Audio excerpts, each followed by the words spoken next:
Hello, and welcome to The Art Will Not Be Changing. I'm going to see how many different reads of that I can do as we do episodes of the show. Who am I? I am Christian Matteo, co-founder of Fugitive Poems Comics. I am the host of this show tonight. I've got a great returning guest on, maybe two, we shall see, who brought up some really interesting stuff last time, and we're going to delve into it. I've got a lot of cool things to share with you tonight. But first, as always, if you order Containment Breach Volume 3 of Clouds and Ether, our sci-fi anthology full of the best indie creators around the world, same with our Myth Reborn Containment Breach, retelling great mythology in weird, freakish ways. Or if you order the first issue of our series River, about a drug dealer who gets his hands on a time machine and proceeds to bend the universe over the proverbial barrel. Or Blood Valkyrie in Vegas, about a young lady who goes to a party that turns into, naturally, like any good parody, a satanic blood orgy. If you order any of those during the show, you will get a free parental advisory explicit content sticker, a badass Fugitive Poems sticker, and maybe, if you're lucky, I'll draw the only thing I can on the packaging, which is a Teenage Mutant Ninja Turtle. Is that copyright infringement? Probably not the way I draw it. Folks, you know what? I'm going to talk about this when I get these folks on the show. We have got let's wait to say this. I already put it on. Dan Price, the man himself from Homebrewed Comics, saying, "Evening, y'all." And that's funny because he's also saying it to his very close team members, the great Dennis R. Valencia and the astonishing Chris Sahloff. Welcome, gentlemen, to the show. Hey. What's going on, Christian? We've got Homebrewed Comics in the house again. I had so much fun with these gentlemen last time, and I use the term gentleman loosely, that I was like, well, we need to do this again. And we're going to talk specifically about one of Dennis's titles that we got off the show a couple of weeks ago, and I couldn't stop thinking about two of the things he said, and I want to dive into them. Before that, I have a question for you guys. Have you guys ever seen the movies Moon or Mute? They're by David Bowie's son, whose name is Duncan Jones. No. Moon is Sam Rockwell, almost entirely by himself for the movie. And it's just a great piece of sci-fi entertainment. Mute takes place in the same universe, but on Earth, and it's got Paul Rudd in it doing a very different character. Skarsgård, Bill Skarsgård, the son who played it. And just wow, it hits in all kinds of directions you wouldn't expect. I decided to rewatch Moon and finally watch Mute the other day because I've had this forever and haven't read it. This is the third part of the trilogy. Maddie, have either of you seen this? No. I have not. Look at this puppy. It's beautiful. Yeah, it is beautiful. And I'm on a little break between classes, and I said, I got to finally read this. They got some incredible artists in here, including Simon Bisley, who I've got to shout out, to tell the third part in the story. He couldn't get the funding for the movie, so he turned it into a graphic novel. I got this on Kickstarter, and it ended up going through regular publication as well. The art is beautiful, and you turn a couple of pages, and you're in a completely different style in the midstream in the story. So it's very, very cool. And I recommend it highly. I'm about a third of the way through, and it is connecting to Moon and Mute so in such a cool but subtle way that I got to recommend this highly. Cool. So I wanted to share that because you comic book guys, and I see behind Chris the setup for making comics right there. We've got this passion for it, and I know people were like, "Oh, Duncan Jones couldn't get the funding, so you had to make it a comic." Like that was a lesser thing.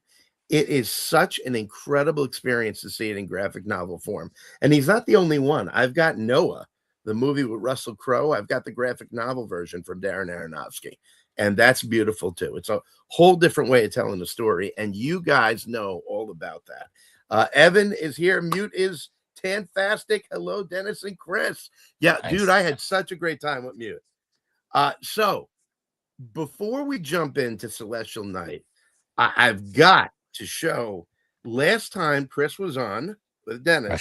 Crushing it. This is not a situation. Don't worry. It's crushing it. We had him talking about Crit, and Crit is fully freaking funded. Constantly into trouble. Number 97. I can't remember. Number 10. Number 10. Number 10 is fully funded. Whole Latte Trouble. It is a ass book with look at that. Look at that image right there. That's what I look like when I'm in a tank top. Actually, it's funny. This is a gorgeous comic. If you have not backed Crit yet, look at the quality. And this is a self-taught artist who I have not stopped feeling jealous of since we talked about this last. Chris is a self-taught artist. He is truly of the fuck it, I'll do it myself school of thinking. And it came out beautiful. Folks, let me put the link right there in the chat. If you haven't gotten Crit, and by the way, it's number 10, and it's going to freak you out. You're like, well, how the hell am I? It's like 10 seasons into a show. What do I do? I can't catch up with that. You can. It's 10 issues, and Chris is as bad at pricing things as I am. So it's really cheap, and you can get the rest of them in this Kickstarter, which is what I did. So definitely check out Crit on Kickstarter. And Chris, you got to be so excited. Oh, yeah, man. The launch was just so... It was an emotional time for me. I know I've done so many of these things that I don't normally get like caught up in it, but we were on the Instagram live, and I'm watching the numbers just tick and tick and tick, and I wasn't even paying attention to the money. I was just watching the backers, and I had almost 30 the first night. I think we ended at like 32 backers the first hour and a half, and the comments that were coming in from the chat, like just giving me that positive reassurance that, I'm supposed to be doing this, like, because in 10 books, you hit these walls. And in the last year, we've been so busy that, sometimes I was just like, do people really care about Crit? And when I watched that number, it was like, I think it was like 32. And I was just like, okay, people do care. And so Kickstarter has this really cool feature now where you can see your backers if they've backed other books from you, which is really cool. I was talking to Dan about it yesterday, and I have almost 60 backers right now, and more than half are from other books. So there's two things that I take from that. It's like I'm keeping my fan base. I'm keeping those core fans, which is awesome. And I can say they're fans because after 10 books, they're fans. Like they don't come back just because I'm fun, or maybe they're my friends and family. Because friends and family fall off usually by book 2 or 3. They're like, okay, I've given you my $50. Go have fun, kid. So at 10 books, I don't have that friends and family moment anymore. I have that these are readers, these are fans, these are people that like my story. And I thought that was awesome. And then I looked at the new backers, and you get some that come in, they get the digital, but a lot of them are getting the digital plus the back issues, or the back issue bundle, or they're getting cover A plus 1 through 9 in single print. And so I was telling Dan, that's what makes me happy. I'm keeping that base, and I'm growing with this issue, which is the goal for, I think, any publisher. Anybody that's making comic books, they want to be growing that base, and it's just been it's been awesome. Seeing go from 50 to 55, now 57, and then I was on the phone, and Drew was like, "You just funded," and I was like, "Yeah," just so exciting when that moment hits. And it's a blessing. It's a blessing to be able to do this stuff. I think not just my friends, but everyone that supported the comic, that supported this little book about me trying to kill my friends. It's awesome. We're getting some comments in that your audio, and it is on my end too, it's choppy. Is it? You sound a little bit like you're gargling as you're talking. So see if you can play I can with that switch. mic. My computer was having some issues. I can drop real quick, and I can join from the computer. That might be better. That might be because it's hard to get everything you're saying. Yeah, I'll be right back. Sure. I got to meet Drew. You guys keep mentioning Drew. I got to meet Drew. This is exciting, and folks, if you haven't backed Crit, you want to get on that. There's a whole lot happening in the chat here, and a lot of it's aimed at me. Let's see. We've got Matteo. You do look like that in a t-shirt, and he said Mark says he does, Evan, but it's the bumps are fever blisters, not muscles. He also said for you, Dennis, Celestial Nights is my favorite sleepy time tea. Celestial Nights seems a lot less soothing. I think it's the chamomile. That's my bet. It's got to be the chamomile. Is that the female protagonist? Chamomile? It will be for issue 3, and I'm trademarking that. Don't care what you say. Ken says it is smooth. It is soothing, and then Evan says, "Does it go down smooth?" And then Mark wrote, "Like Christian does," or so I've heard. And I'm not sure how this got quite there. I was like, Evan's sticking up for me. You're just making shit up now. So you Can you hear me now? Drew. I do have to meet Drew. And Ryan better. Santos, unbelievable artist. Go to fugitivepoems.com right now and get you some Dirty Living, $2.99, and you get the whole first 6-issue arc. Or go to Global Comics and read the first 3. Ryan's art is absolutely sick, and he'll be on the show to talk about it in a couple of weeks. Like comics, like buttons, click away. Oh, like, subscribe, and ding that bell, the thing I never remember to say. If you like what you're hearing, and even if you don't, but you want to do your good deed for the day, like, subscribe, and ring the bell. Get on notifications. The show happens every Thursday night at 8, and it's wild every time. How do I know it's wild? Well, because I got guys like Dennis and Chris on Crit. I'm going to call you Crit now. I'm fine with it. Dennis, Celestial Night. Yes, sir. This comic is so cool. Let's start with where the title came from. Where'd you get that? You know, I go, if you, the issue 1 has like the makeup of like when I started doing it when I was like 13. So like he started out as like Star Knight, and I drew him when I was like, 13. And then he quickly evolved to like Celestial Warrior, and he had more like I don't want to say warrior features, but when I drew him, I had more like kind of like barbarian like ideas in my head, and then slowly evolved into the Celestial Knight is what you see right now. But it went through its reiterations, over the many years, and then finally not fine-tuning it now because I'm real far from that, but at least landing on something that I thought was, a kick-ass character. So this is like a passion project from your childhood. And I brought it up, I think, on the last when we first chat. Like I grew up in a neighborhood that didn't particularly like me. I stayed indoors. I drew comics, next to my grandmother. And, it was all about the fight between good and evil, and kind of exploring that all the time. And for me, was building that character of like strength. I love drawing armor. I love coloring armor. You don't see it a lot. So for me, that was a big inspiration of doing a character that you didn't see a lot of, had things that you don't see a lot of. But yeah, when you say passion project, I mean, it's been sitting with me for so long, way back there, just kind of tucked away, and it was kind of great. And through the strength of these fellas, you meet these great guys in the community. If it wasn't for them who laid the groundwork, because Chris and I were in a different publisher at the time. I was like one of 9, and I think all of them had their books, and Chris was cranking them out. And then when it was finally my turn, it was because I got to see what they did and how they did it for me to give me that kind of like the stones to finally like drop my book, What did it feel like when you first had Celestial Night in print? I think this is the coolest thing is when I got home, because I was going to do it was a live unboxing, and I got home from work, and my wife, and she's a gem, she had decorated the kitchen with balloons saying congratulations, and she had dinner, she made dinner, and she knew I was going to go live at night. And she gave me a card. I'm gonna get all like mushy on you, but she gave me a card, just basically just saying like, you did it, great job, like your art, you've been wanting this for just a really nice thing to say.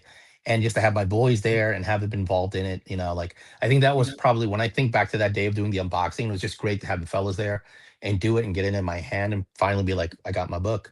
I think the kickoff to that was just that walking home, just thinking to myself, I got to do a live tonight, and then walking in, and then going into the kitchen, and it's all decorated, and my wife is there just to say congratulations. I think that's where I always go back to when I always think about my first kind of like actual book of my own.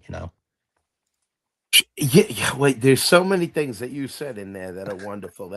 That feeling of having your book out there, but there's Yeah, something more incredible about having that support of your family, of your loved ones, people that know you so well that they know this was the thing that yeah, you needed to happen.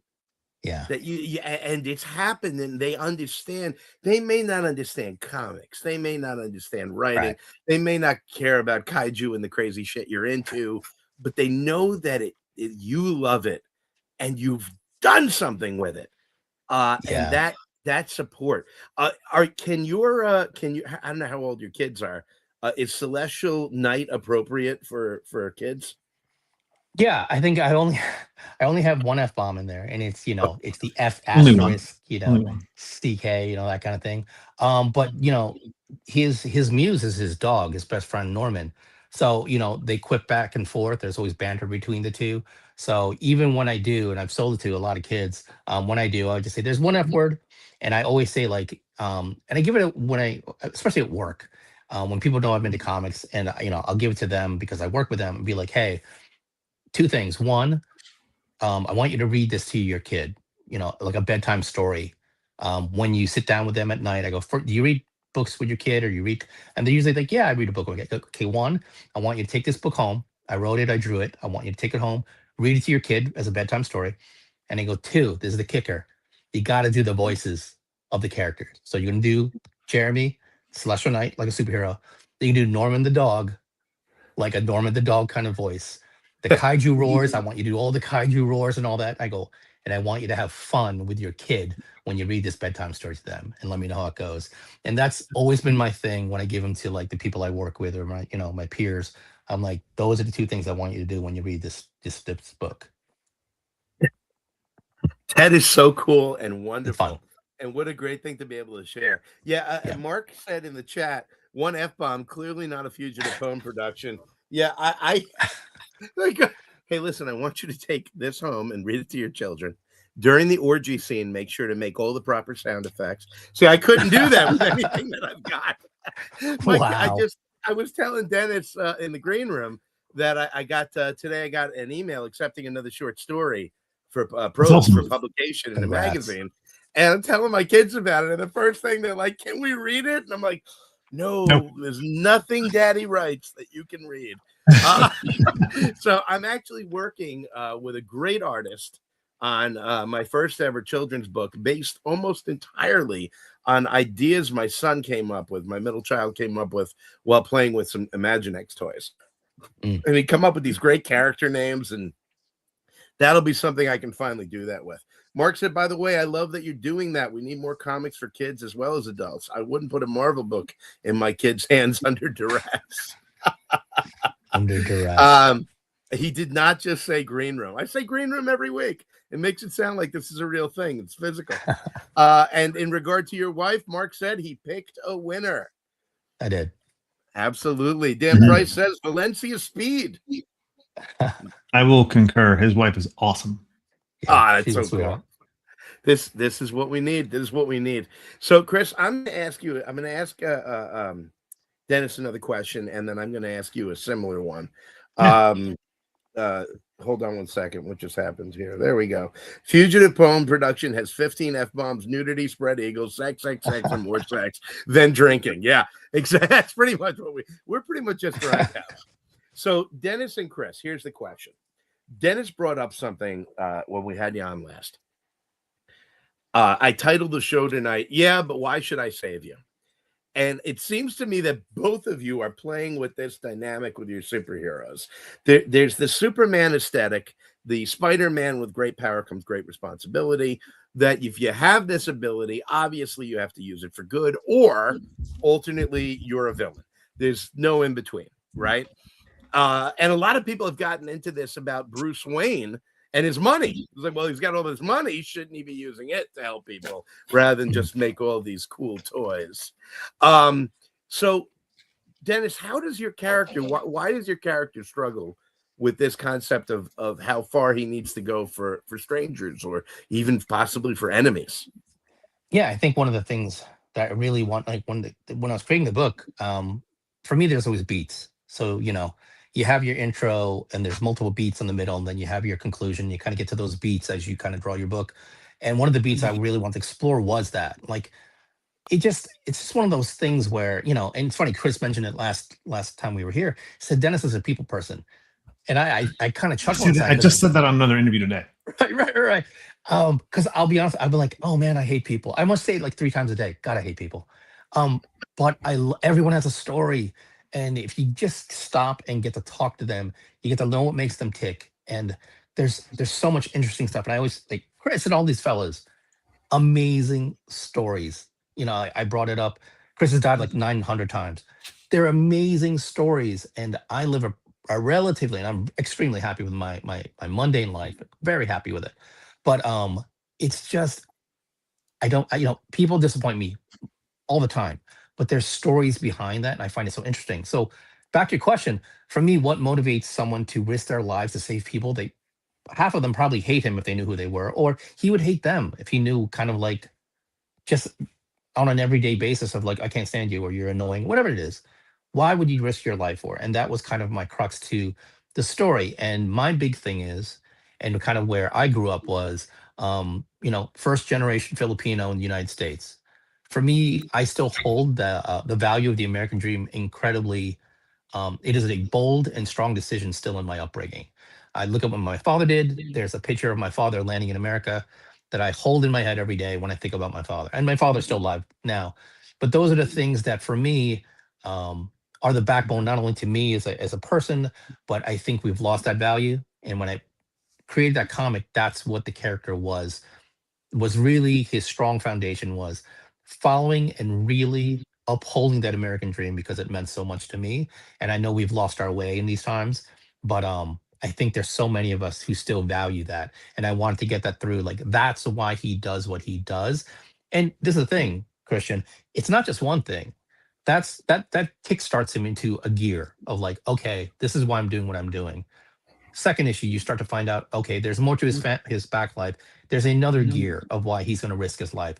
And then third issue, when it comes out, you'll find out why he's risking his life for the galaxy, to protect Earth. And then it'll solidify why you're going to put your life on the line for millions and billions of people you don't know, and who probably could care less if you weren't saving their lives, But that's the foundation of where my character came from. And who you may not like. Yes, right? Exactly. Yeah. Evan said, "Shut up! I mean, hate people too." Mark pointed out that his dinner made him his dinner made him wife once. His wife made him. Sorry, Mark, I botched that completely. Claudio says there was a Todd McFarlane Spider-Man comic where there was a guy with superpowers, but he didn't want to be a superhero. Mind you, the guy had the powers of a radioactive rabbit. And if I remember correctly, what he ended up bringing into the world was about 20,000 radioactive children because he's a rabbit. Nice. Is it because it's the right thing to do? Evan wants to know. Yeah, and I think that's kind of where I would ask, anyone who read the book or anyone who writes comics, like, what is it? Because I'll be honest with you, if it's right and wrong, like, how strong is that foundation? Is that backed on faith, religion, upbringing? And that's something I think we all would explore, if we all had those powers. You have all these powers. Would you risk your life on a day-to-day basis for people you don't know or care about, and who probably don't value your life to begin with, Right. I think it's interesting. Right. Claudio says, great concept and storyline. And Mark, what am I going to call myself? Bunny Man? I love that story. Let's take a look here. And then, Chris, I'm going to turn over to you for that. But let's take a look here at, I'm at the Homebrewed Comics website, HBH Comics. Is that right? Mm-hmm. Okay. And we have got Celestial Night. I love that cover. I found I'll bring that up later. And then if we look inside at the art, we see it's got this beautiful feel to it. There's the American dream you were talking about. Mhm. And then look at that. Look at that. It's gorgeous. And what astonishes me is that you are writing this and drawing it. Yeah, it's my first foray into writing, and I'll be honest with you, my strength is my art.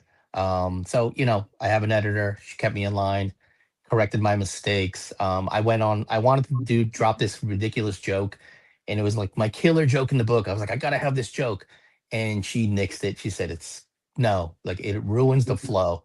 And I listened to her, and we went back and forth for forever, and then finally I gave in. I said, fine, fine, and she was right. She was right. So you know, I'm still learning, and even issue 2, still learning, issue 3, and even getting into Mama's Boy, still learning as a writer. But it's a process. It's a And you're process. probably still learning as an artist. I mean, it never Correct. stops, right? Absolutely. I've got a new project I'm working on that I can't talk about actually, but not because it's inappropriate, but because it's under contract. Chris, didn't we have this discussion with you last week? Right? Yes. Last Yes, time, we right? did. Tried to get you to Yep. spill. Yeah, I'm not going to spill, but it's a whole new thing for me. And I sat down fully confident to start it out and realized for a few moments I actually had no idea how to begin this one. And now I've got a flow to it. But you're always, hopefully, you're always doing something new and pushing yourself. Let's see. Evan said yes, but don't tell anyone. I think he's agreeing with you. That's a quote. Let's see. Well, what was that? What was that, Evan? I have no idea what you're referring to. So dementia has set into the comments. If the editor insists, listen and obey, just like your tailor. Correct. He'd tell us, but then he'd have to kill the entire internet. Exactly right.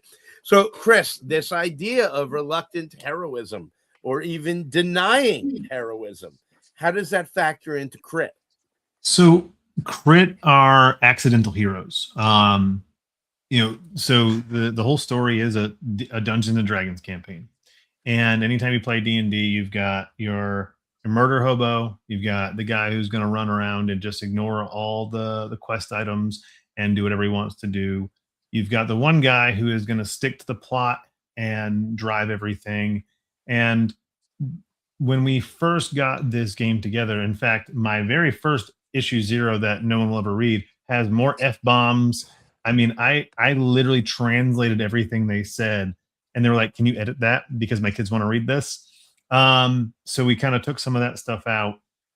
And if you ever read issue 0, it's them stopping a bank robbery. And it goes wrong because they just murder everybody. They're just killing everybody. They're blasting them with fireballs. They're shooting them. They're throwing shields at their face. And this isn't superheroes. And so really the journey for crit is them becoming heroes. It's not that they're reluctant. They just don't really understand what it is to be a hero. They go to work one day, they get these powers, the next day their boss is like, hey, you guys have superpowers. I want a new product. That is you. You are doing what I want you to do. And they're just kind of going through the motions. And you see there's a really powerful moment in issue 5 where they meet Bones. Bones comes in issue 4, and he is an experiment. And this isn't what he wanted. He was brought into this program under the guise that they would heal.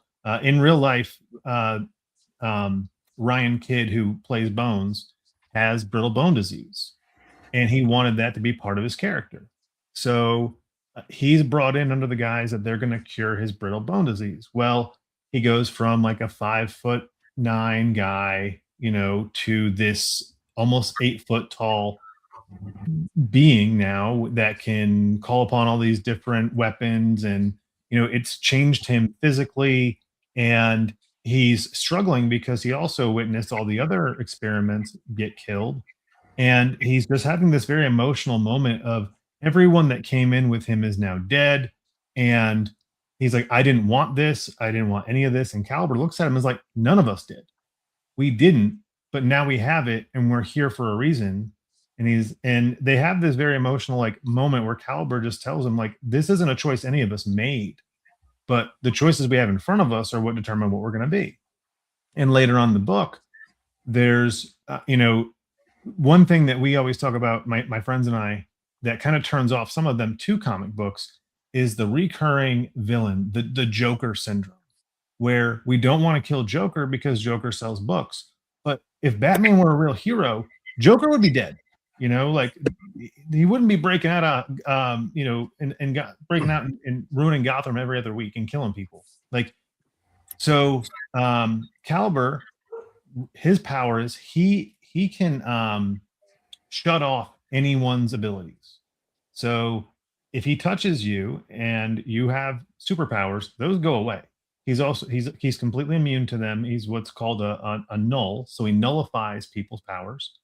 And one of the villains, Sanguine, his ability is he absorbs energy, kinetic energy, magic energy, any of that. And if he doesn't use it though, it turns into calories and he becomes really fat. So it was kind of like an ongoing joke. That's what happened to me. I always said like, calories are energy. So it was just this, being in fitness and stuff, it's like calories are your energy. And so when I was like, he absorbs energy, I'm like, well, what if he doesn't use it? Well, then it turns into fat. So I wanted to draw him skinny and I want to draw him fat. So it gave me this character who I could kind of draw in all these different forms. And it's like, well, he uses energy or he didn't. And that's great. We're going back and forth and Caliber has a gun to this guy's head and he's like, shoot me. It's only going to make me more powerful. And Caliber's like, no, it won't. And he touches him and, and we don't show him blowing the guy's head off, but he essentially kills him. But before that, he tells the guys, he's like, hey, I'm going to do what you can't. Like, you guys go, because none of you want to kill this dude.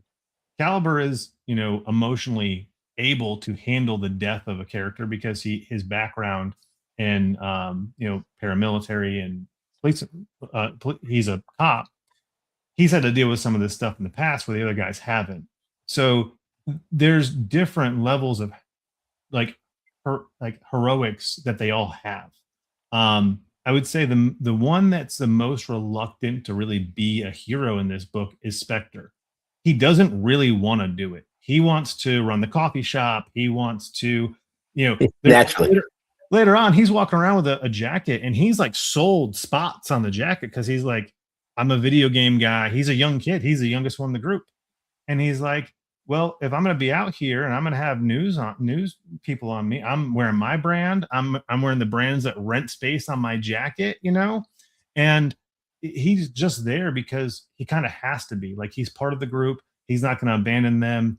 He likes being in the group, but he would much rather be back at the coffee shop doing his thing. And that's why you see him always like, he's like, I'm going to do my own thing. You guys go do that. I'm going to go investigate over here. But it always gets him in trouble. I see. I love this. I love what you guys are talking about. Something happens to you, you get an ability, and now it's incumbent upon you to sacrifice your own life and happiness and comfort to deal with the miseries of others. And do I do that? Do I have to do that? And then what happens living with if you don't do it? Right? We've got Spider-Man and Uncle Ben. Right? What happens that you live with it? Is that fair that should be on you? Evan pointed out that murder, death, kill is not so good for heroing, and he was immediately challenged by Claudio said, then explained Wolverine, Punisher. They live by murder, death, kill, slashing, shooting, etc., etc., etc. I was thinking of the Punisher when you're talking about the Joker keeps coming back. I'm like, well, he wouldn't if it was a Punisher villain. And Mark says, like, subscribe, and ring a ding ding. What are you doing? Why aren't you doing it? Why? Do you hate Christian? Understandable, but do it anyway. Yeah, folks, this is a weekly show, and we have amazing people on. Like, subscribe, hit the notification thing, and I will keep providing as many cool people as you like. Evan said, I just wanted to say murder, death, kill from Dread, then remember in the chat for a show with conversation going. Mark says misery and responsibility. It's like fatherhood, really. All right, so we've got these great heroes.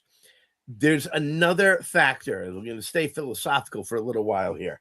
Dennis brought up wanting to capture, last time we talked, the moment before death, that absolutely unadulterated, mainlined fear.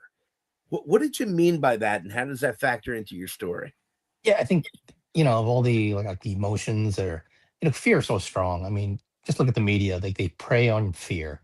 And for me, there's been a handful of times, like when you're at that point, and I always bring it up, I brought it up, I may bring it up before, like you driving and someone cuts you off and you think you're gonna bite the big one. Like you make the face of you're about to hit and you tense up, and that rush of adrenaline of like you're about to die, and that fear that it's over. It's so strong. It's been one of those things where it's happened a handful of times, and I'm sure we've all felt it. Um, it's such a strong feeling. And then it for me, it can't that's not it. It goes somewhere else. It attracts energy. And that was the basis of Mama's Boy. Mama's Boy's character, he is attracted, he comes out to defend those who have that fear, who are at the moment they're about to die, where their fear is strongest from the shadows. This vigilante, this villain, this hero will come out to protect you. And that was really endearing to me. It really drew me in. And I've been at those moments where you're like, wow, like it just it gives you those goosebumps. It gives you that adrenaline rush where you're just it's a different it's not a feeling you get all the time because you don't have that fear. But I know there's those people, and especially in those jobs, that whether you're law enforcement or the military, you have that fear constantly, probably whether on a daily basis or as you're performing your duties. And that to me is so intriguing from just someone who's mundane, who sits on a couch watching murder porn, every night. To me, it's just so intriguing, and hats off to those who deal with it, how they deal with it. But that's what the basis of my character was. That fear hits, that person is being assaulted, or there's domestic anything. It's drawing him out of the shadows, and he's Mama's Boy. It's Mama's Boy the psychotic, and when he comes out of the shadows, he's not playing games, and he goes full psychotic mode because he feels that energy, and it changes him. The more people he defends, and he doesn't hold back, it takes a toll on his body. It's very Dorian Gray. But that was the basis of Mama's Boy, and that my interest in fear, because it's just to me the strongest emotion other than love. And it was just something I really wanted to explore. Claudio in the chat said these are great concepts. You usually don't see this in most comics. Well done. And Thank you. I agree. And I literally, since we talked last, I rewatched the show and I was like, why the hell didn't I ask more about that? Because we're so rapid fire with topics. And I'm like, I know I need to get back to these two things. We've got let's see. We got that. Dan asked if Evan was talking about Dread or from Demolition Man. Mark also said misery and unhappy and responsibility, and oh no, Claudio, and marriage. Damn, I use my outside voice. So he'll be in a single room apartment next time we talk. Evan said the second one, hey, I'm 60. It's amazing I'm up right now. So he was referring to Demolition Man, which is a great underappreciated movie. Love that movie. And then we got Claudio. This concept, and Chris, I'm forcing myself not to go back to last time's conversation about that fear of the moment before death, because apparently you collect those experiences. Has that factored into your comic writing as well? I would say there's, in that aspect, there's not a lot of personal stuff for me in Crit. It's more, these characters are my friends. There are pieces of me within the story, like a lot of the NPCs embody different pieces of my personality, or things that I would love to strive to be, things that I don't like about myself. It's easy to write what you know. And I have so many NPCs, and I would make them, and I'm like, oh, I can relate to this and that character, so I'm going to expand on that. Like Shaw, for instance, there's a lot of backstory on him that will come out in the future issues, but he's the boss, he's the guy in charge. So to me, he was the DM, And what's funny is his name is Sebastian Shaw, which Marvel has a character, but people don't know this. Sebastian Shaw is also the actor of Darth Vader, and I'm a huge Star Wars fan. So I started using Sebastian Shaw. I go to publication, and everyone's like, "Oh, you're ripping off Marvel." I'm like, "No, I'm not." And I'm like, "Oh my god, I was like, but it's Darth Vader, and if you know me, I'm a Star Wars fan. Anyway. But then you have like the character of Richter, who embodies like he's the tough guy, but he has a soft spot for him, but he's there for a reason, and he has to get the job done. And that's really me in a lot of my positions. Is I'm not the guy that gets to have fun. Like when I was in my band, I was not the guy that got to go party every night. I was the guy doing the paperwork at the end of the night. I was the guy sending all the stuff into, you know, the record label. And this was back when you had to send all your notes into BMI. And like, I never got to have fun. So that's Richter. He's the serious guy that takes the notes and sends them up. And then I eventually create a character, and they hated him. So we never got to use him. And then I actually put myself in, I'll come in chapter 3. I'm a character named Seven. Seven's one of my favorite numbers.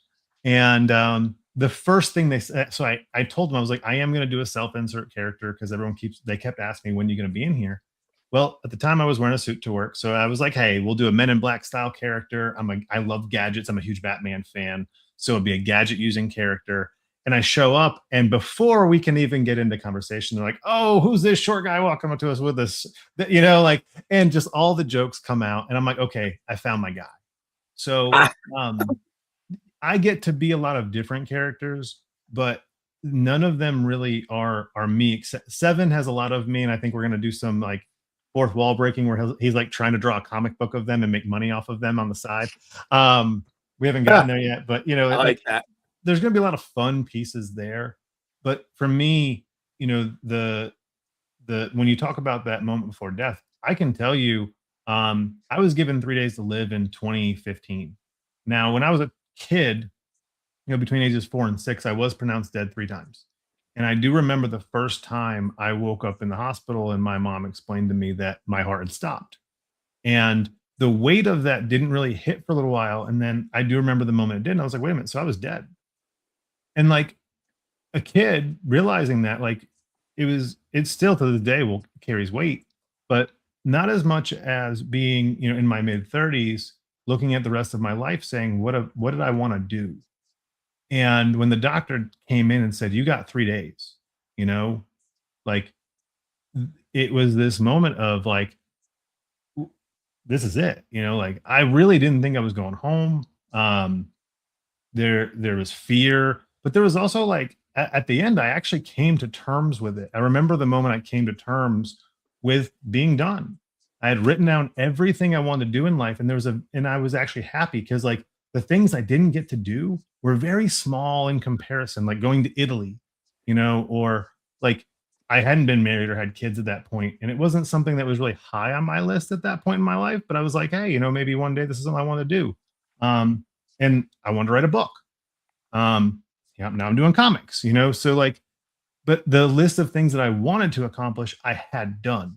So when I look at like where I'm at in life, and things aren't always that great, I was able to say, hey, if I had to be done tomorrow, I'm going out pretty confident that I'm leaving a good impact. And that it was scary, but also like calming at the same time.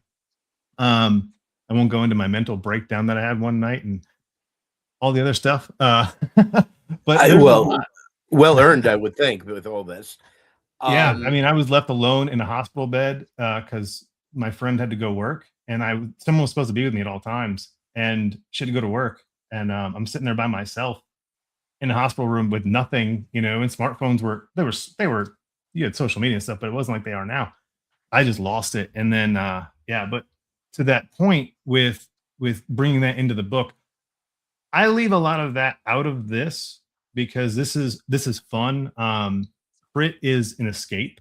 So even though it takes place in real world setting, there's not a lot of crossover into our real world because we would get together and we have different political views, we have different religion views, like, but we're all good friends, and we leave all of that out. Like day jobs and all that BS. When we close the door and we're playing D&D, nothing else matters. Let's have fun. So that's what the book is.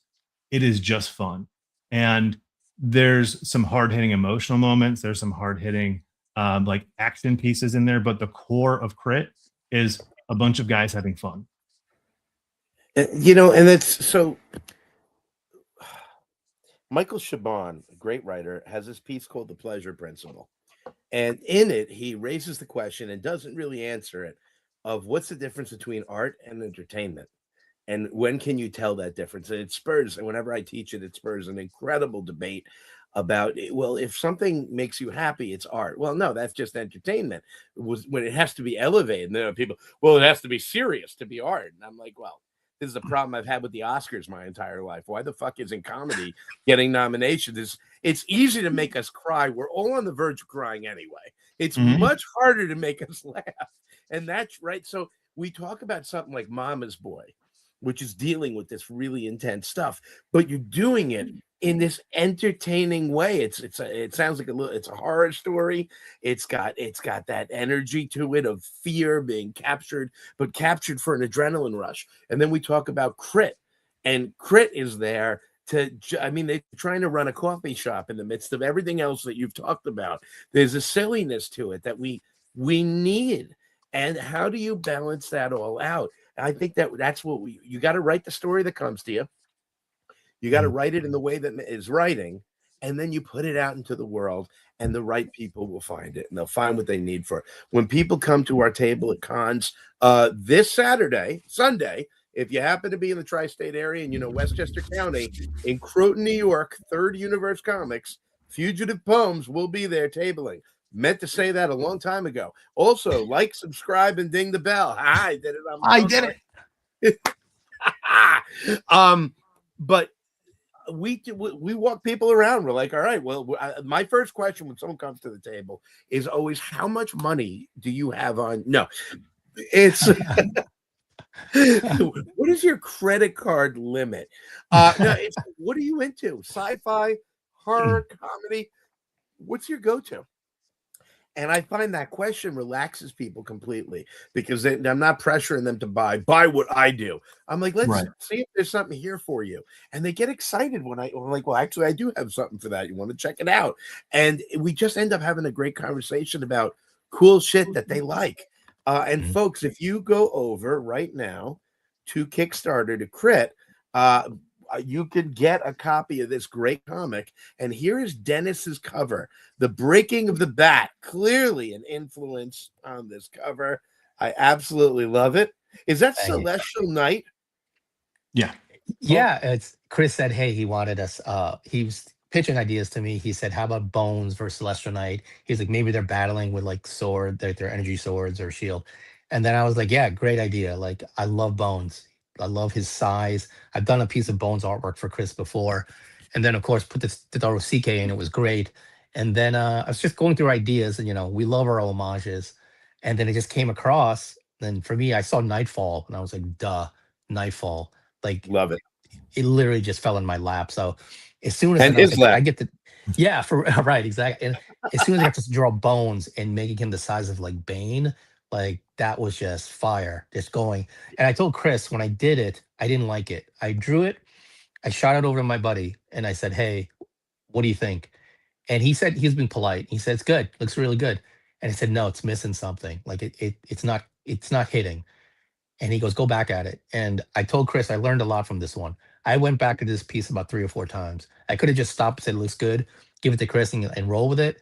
But I kept going back and I kept going back. And I was like, I learned every time I went back not to give up on a piece, even when it's good enough. No, it's not good enough. And the more I went back, the better it got. And I've been using that a lot of my art now. Just when I think I've nailed it, I'll go back again with fresh eyes, maybe 2 or 3 days later, give it another hour or two. And that's good. Yeah, and I would never have thought. And when I gave it to Chris, and he then came back to me and said, hey, that was one of his favorite. Chris, was it your favorite run or your favorite cover for Batman?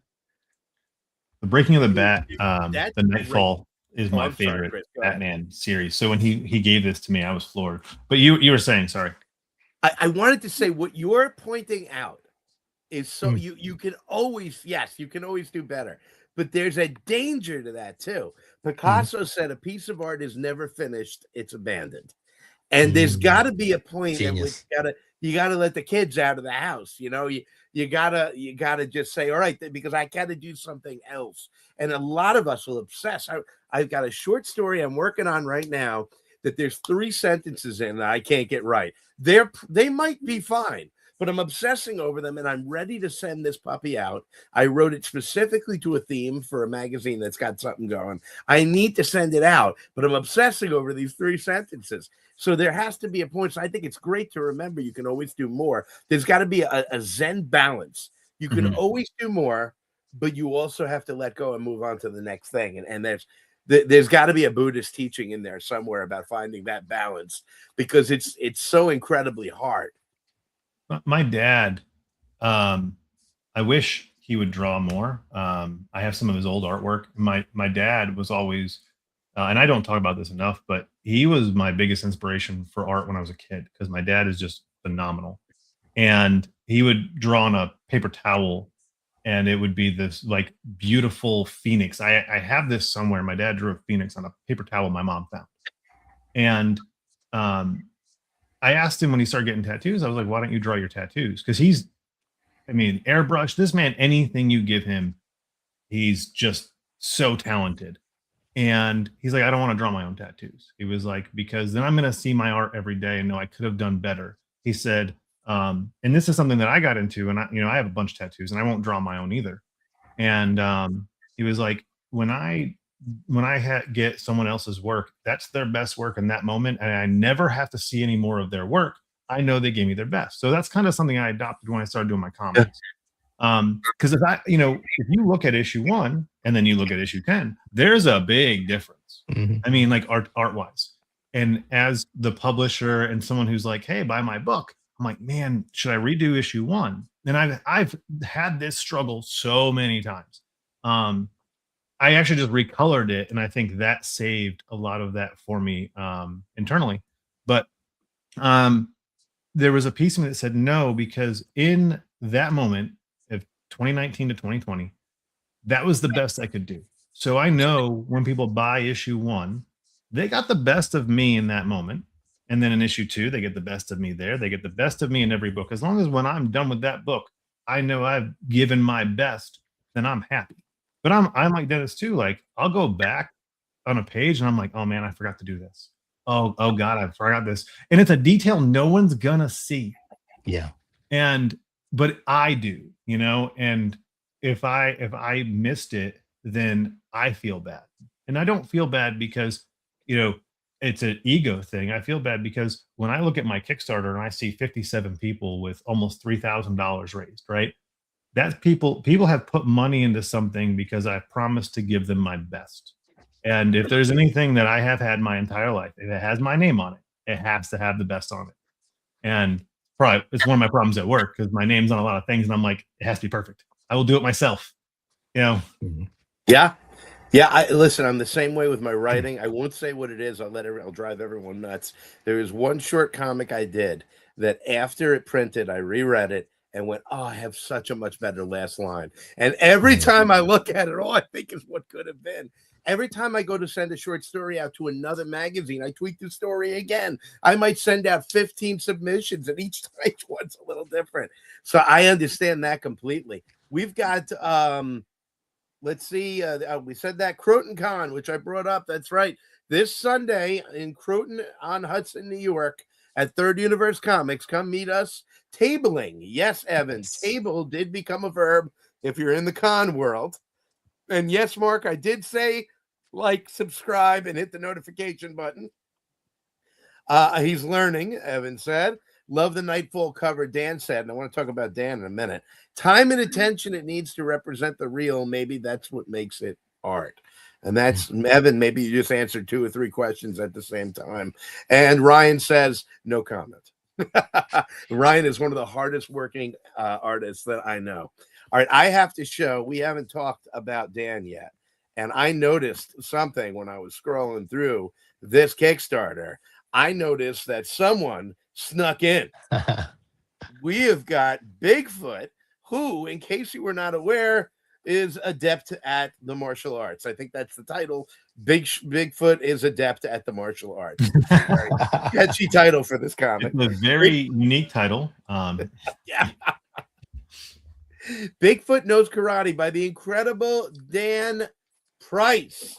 written by, well, the Bigfoot Knows Karate is written by Casey Allen, a dear friend of mine, and Dan, who is one of the most wonderful people I've ever met, Evan, tabling at a con. And he's just an incredible dude. His art is astonishing. The style he came up with specifically for Bigfoot is so cool. You look at it, you pull a panel out, and you wake me up in the middle of the night and show me a random panel, and I'll know that it's Dan's, the incredible style that he draws in. And folks, this is another cover available if you order Crit. And I put the what's it called, the link back in the chat. And then, of course, if we go over to Homebrewed Comics, look at all the products that they have got here. Let's put Homebrewed Comics in the chat as well. Then you can go there and get you some Celestial Night. And Dennis, Mama's Boy is when? We're going to Kickstarter. Dan and I are going to do a dual Kickstarter in October. So we're chugging along. All right. And so you got to be back. We would be remiss in not mentioning, too, if you scroll down, next Wednesday, Bigfoot Knows Karate God Killer. Scroll up just a little bit. Keep going just a little bit up. Right there is at the scroller where it says Crit Whole Latte Trouble. You can scroll over. Next Wednesday, this is launching. We are at 96 followers on this thing. We'd love to get over 100. If you know anything about Bigfoot Knows Karate, this book, and I said this earlier on a live and last night. Dan is not drawing this one. They got an artist, and like you were saying before, like Dan's work sticks. You can post a picture of Dan, Dennis, I will know their art immediately. And when Dan said he was getting somebody to work on this one, I was a little bit concerned because part of what I love about Bigfoot Knows Karate is Dan's art. But they showed me this, and the work is phenomenal. Dan's coloring it, so you still have some of that Dan energy in there. But the work is just phenomenal artwork. The tone that Dan and the team bring to the art really match the story really well. So definitely head over there, follow this. We're doing a live launch. I think you're going to be on there, right, Christian? I am. It's funny. Nice. I got myself all confused and woke up this morning thinking I saw that. Yeah. And then I was like 6 hours later. I was like, wait, it's next week. We have got, Dan said, go back, Crit. It's too funny not to. I shit you not. Go back, Crit, folks. And then we've got, where is the Bigfoot link? I will put that. You know what? Let's give you that right now. Bigfoot Knows Karate, written by Casey Allen, Dan Price's incredible character. And I'm scrolling through this freaking art. And do we know who the artist is on this? Dan, can you type it in? I had it memorized the other day, and now I forgot him, and I feel bad. But look at this shit. This is some fucking heavy metal, death metal album cover shit going on here, and I love it. On the Kickstarter itself, if I go to it, there you go. Colors by Dan Price, art by Justin Adcock. There you go. Justin Adcock. There we go. All right, so folks, this looks amazing. Claudio says, I'm on the road and don't have great Wi-Fi, cutting out a lot. So I'm leaving, but wanted to congratulate Homebrew on great concepts and stories. Well done. Mark says, can we just say I'm the artist because I want to be that cool? Done by Mark Capitelli. Guys, this Dan Price knows how to put out a comic series that you're going to want every issue of. In fact, all the guys at Homebrewed do. I am so impressed with everything that you guys are doing. I have a great time talking to you, and I want you folks to think about the breadth of conversation that we had tonight. These guys are. This isn't he puts on a cape and he fights a big bad guy. There's real humanity, empathy. There's questioning. There's moral philosophizing. There's doubt. What kind of character do you have if you don't have doubt? There's no three-dimensionality, right? It's my problem always with I like Superman, but I always been a Batman guy. You know, Superman's got it all figured out. He's gotten, I know they've done some things with him, but Batman's the one that's always wondering, what the hell is he doing? Why is he doing it? Is it worth it? This brings a three-dimensionality that we're seeing with Celestial Knight, with this young man who gets this power and has to figure out. I mean, imagine trying to figure out who you are as a human being while you're figuring out this power and what to do with it. We talk about these disparate characters in Crit who get abilities, and the first thing that happens is their boss wants to monetize it. And hell, that might sound really good to a young person, right? There's so much going on in these stories. Bigfoot Knows Karate is one of the coolest things I've ever read. The concepts are brilliant. The character is so deep. It's the title is wacky and awesome. Bigfoot Knows Karate. You're like, oh, there's going to be an ass kicker. It goes so much deeper than you expect. And folks, this is Homebrewed Comics. This is what they're putting out there. Check out the website. Something real quick that I missed earlier because we got onto so much stuff. But Dennis came to me when he started working on Celestial Knight, and he said, "Will you letter the book?" Now, you know, I another thing I taught myself during this process was lettering, and I like to help everybody out because it's not a fun thing to do. And so I was like, yeah, of course, I'll letter your book. And he sends me the script and we're going through and I'm doing it. And I told him, I was like, this might be my favorite indie book. And it's just, I know he says his writing isn't the strong point. I mean, having an editor, for someone like me who I'm trying to grasp the organic part of the tabletop, it's hard to have an editor come in and because it'll ruin that organic feel that I have. And Dennis, you know, when he's writing, having an editor, I think is a perfect thing for someone like Dennis, because I put that book down and I reread it again. And I tell people all the time, I love being a letterer for Dennis and a few other guys because I get to read their books first. And so I think on the last book, you know, it was really cool because I got to give some input on a few things, more like first spacing and like purposes like that. But there's not much, you know, when I've lettered a bunch of books and I'll get them. I'm like, hey, you really need to hire an editor because your text box right here takes up the whole page. You might as well just write a novel and put a picture in it.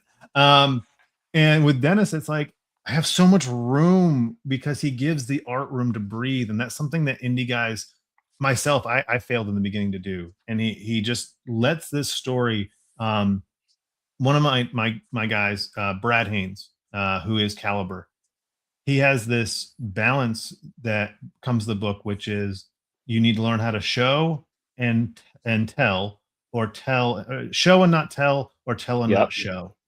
And that's something, you know, I think, Dennis, you were, I was on book 4 or 5, I think, by the time you released CK1. And so I had to learn really every book how to utilize those two things. And I told him, I was like, this is a perfect balance of show and don't tell and tell and don't show. Like his writing really nailed it. And issue 2 was just as good. And so blown away by his art. I love hyping this man up because his job is to hype up everybody else. And I don't think anybody ever hypes him up. I love the idea of Mama's Boy, but I'm sad we're not getting a CK3 this year. It's coming. So, but Mama's Boy, I've heard about it for years. I'm glad it's coming to life. Yeah. We got Mo Lubison working on it with him, and having these teams working together at Homebrewed Comics, all putting out content for people that is, like you said, and then what we have emotion in here. We have actual investment in these stories. And one thing about Dan, myself, Dennis, and Drew, it has our name on it, and we're not going to give you anything that we wouldn't want to read and we aren't proud of. And that comes through in every product. We've got Mark in here saying Batman spinning his wheels to the tune of millions since 1939. Evan says Christian's an editor who enhances without changing tone, content, roots, or style. Thank you, Evan. Not only am I a fan, I'm a client. Editing is actually one of my favorite things. Dennis's passion and talent is unmatched, Dan says. Folks, look at this team. We've got 2 episodes with these gentlemen on, and you see what they're putting out. Go to Homebrewed Comics.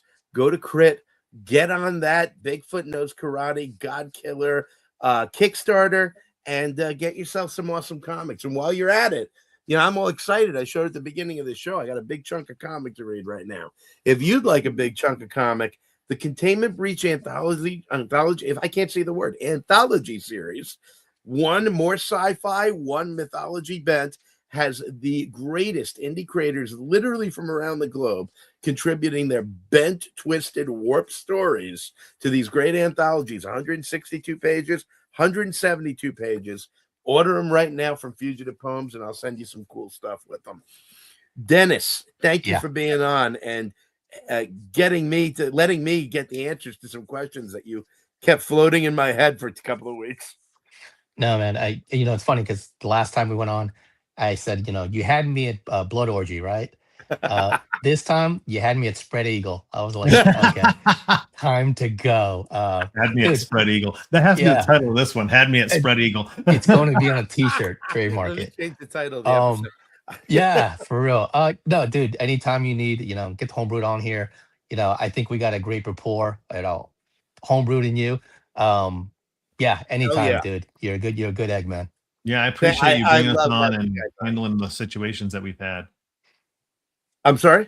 Oh, I appreciate you bringing us on and kind of navigating some of the issues that we had along the way. Dude, this was a pleasure. Listen, I know when you're producing, when you're running, when you're creating, there's constant curves in the road that weren't there a second before, and I think you guys are navigating them beautifully. Guys, fugitivepoems.com.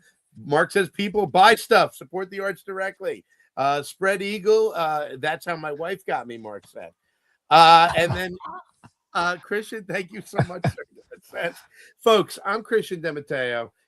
Chris, I said to Dennis, Chris, thank you for being on and telling more stories. And both of you guys got real personal about the influences from your life, and I think that matters so much. I don't do origin stories on this show, like what got you into comics, because I want these conversations to happen naturally when a topic comes up and you're like, well, here's where this came from, because we're fucking humans who happen to have an artistic bent to us, and we're putting the shit out there for getting concepts out and debating and thinking, for entertaining the shit out of people in this hard-ass world, and you guys are doing it.